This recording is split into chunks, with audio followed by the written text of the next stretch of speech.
I'm going to show you 3 simple course strategies that are going to ensure that you break 85. But if you decide not to implement them, I'm also going to show you 3 ways to properly throw away a golf club. So let's get the right technique for the tomahawk.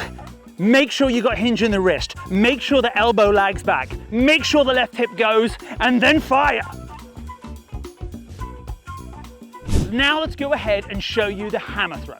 The key here is understanding vertical forces, rotational forces, and release point to ensure you don't take out your cameraman. So it's a round, rotational, vertical, release. Let's give it a go. Hammer throw! And finally, we're going to show you the classy flip. For an Englishman like myself, what I want to do is maximize extension and flexion.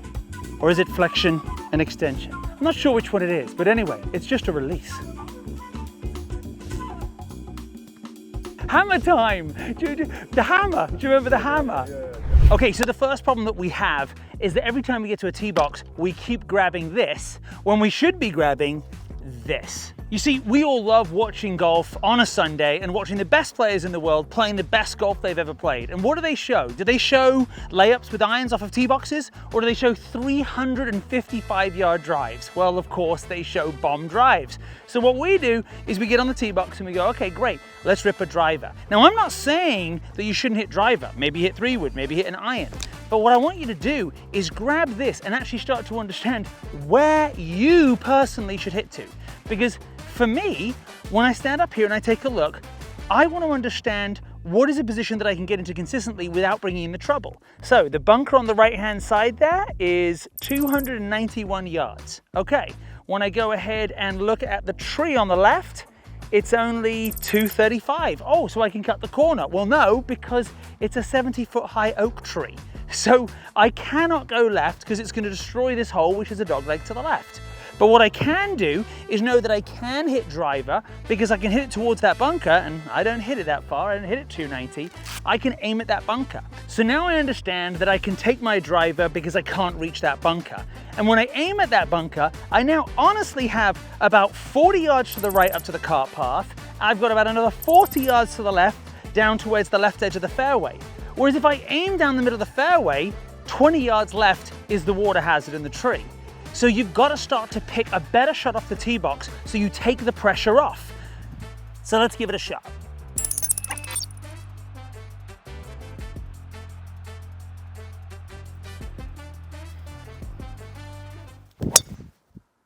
So right at that bunker, and I'm betting it's not going to get there.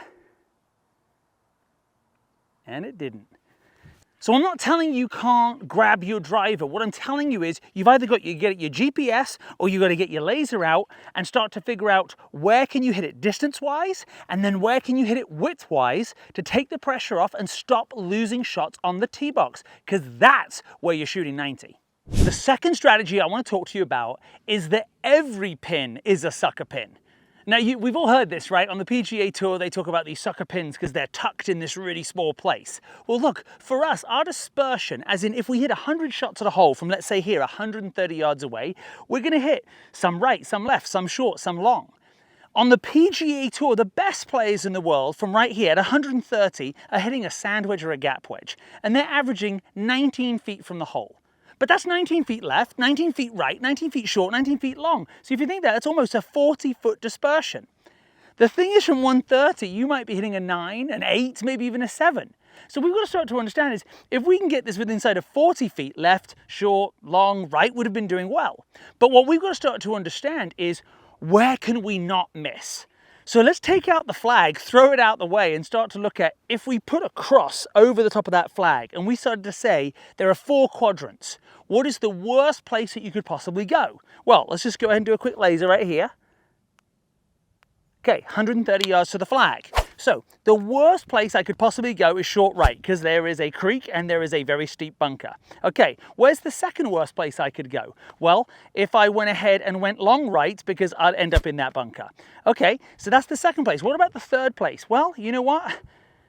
long left would be pretty good, short left would probably be in the bunker. So realistically, I've got to take out the right side on this hole, and I want to get it past the hole. So I'm going to go ahead and pick that back left quadrant now.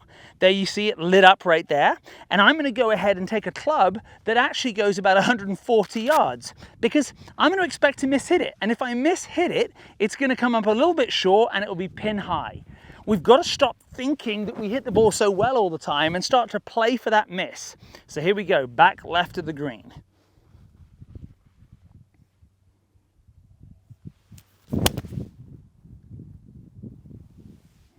It's looking pretty good. Miss hit it a little bit, caught it a little bit heavy, but hit it pretty much straight at the flag, and that'll work. So remember, stop thinking about the flag and aiming at that. Start to realize where you cannot go, because if you end up in short right on a hole like this, double, triple, quadruple bogeys, that's why you're not consistently breaking 85. So here's my challenge for you. It's to go ahead and get 3 golf balls.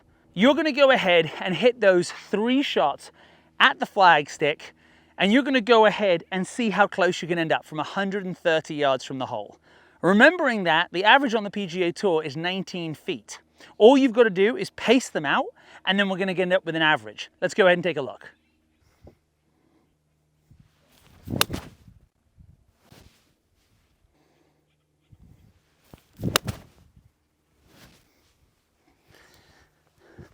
So here we are, 3 shots, which I felt I hit pretty good. So the first one is 1, 2, 3, 4, 5, 6, 7, 8, 9.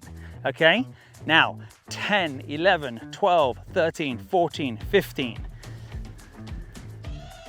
And finally, 16, 17, 18, 19, 20, 21, 22, 23, 24, 25, 26, 27.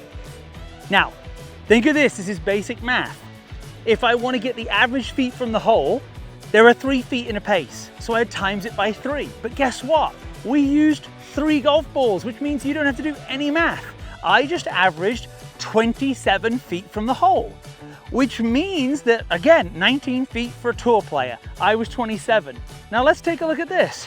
With this pin here, this is 3, 6, 9, 12, 15, 18, 21, 24. I have to aim left of that flag because this bunker is within inside my dispersion, and I'm a pretty good golfer. So this is why it's so important for us to start to realize the quadrants of where we cannot go, and that bunker is where we can't go, and that water is where we can't go. This is why we're looking to hit the ball long and left, so the miss that we have ends up reasonably close to the hole and not in the trouble. You've got to start to apply this thinking. Some of you might say, but Will, I'm not that good to play this good. That's why you're not that good, because you don't make a decision before the shot. You just aim at the flag, hit it, and then regret the shot afterwards. You've got to start to think your way around the golf course to avoid trouble, so you avoid the big numbers. And that's what gets you under 85. Let's talk about the third strategy to ensure that you can break 85 consistently. Well, what's it going to be? It's going to be around the greens, because we've got to learn how to get the ball closer to the hole. Now, the biggest thing that I can tell you here is stop listening to golf pros, stop listening to me, and start listening to yourself.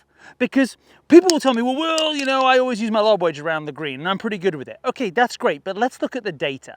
You see, what I tend to find is that people will be around the fringe of the green and they play extremely difficult golf shots. They play the hardest shot, which would be a lob wedge or a sand wedge. But how can I prove it to you? How can you prove it to yourself? What you can do again is take out 2 more golf balls, throw it on the ground, and then go ahead and go through your routine. So let's take a look at it really simply. So a nice tight lie. I'm going to try and hit these as close as I can. I got my lob wedge, so I've got to fly it further to the hole. Okay, there we go. Now I hit a nice chip, but it stopped too quickly. But no worries, I'll give it another go. Let's see if I can go ahead and fly it a little bit further. Okay, a little bit further on this one. So I flew it further. That was better. Go in, go in, go in. Nice. Okay, so I got one nice and close to the hole right there. Or well, I should do it from any lie that it is. And now I'll go for on a little bit, fly it like I just did right there.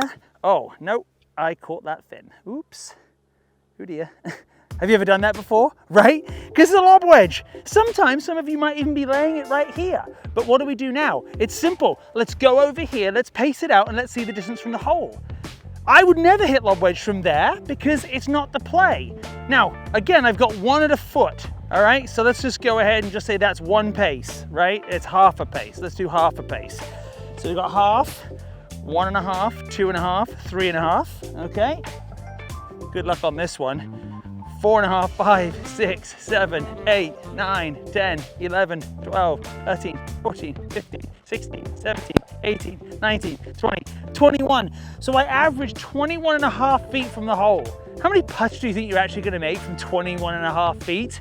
You're gonna 3-putt more likely than you're gonna make any. So what I wanna challenge you to do now is just go ahead, take the time, throw the golf balls back, and now let's look at some other clubs. What could we use? Maybe we use a bump and run style club, like a pitching wedge. Let's test it. Let's see 3 shots. And then you can work off of your own data. Not what I'm telling you, not what golf magazines are telling you, not what YouTube channels are telling you, but the data that you actually prove to yourself to be the best club that you can chip with. All right, let's give it a go. So a little bump and run shot right here. Lands, releases to the hole. Okay, just a little bit too much. Okay, let's do it again. Lands, releases to the hole. What I love about this shot is there's so little, it's such a small movement. When I was hitting that lob wedge, it was such a big pitch. Now let's go ahead. Now, plain and simple, you can see that this is the club that I'd use. All right, not because I just chipped it in, but let's look at the averages, because it's the, the physics is simple. A smaller chip, it lands on the green, it rolls out. So I've got 0, 1, 2, 3, 4, 5, 6, 7. I'm 7 feet average from the hole. PGA Tour player, LPGA Tour player, a 50% from 8 feet. So that means from 7 feet, I might make up and down now half of the time. Remember, you've got to figure it out for yourself. Is it a hybrid you should be using from there? I don't know, take 3 golf balls and give it a go. Is it a putter from there?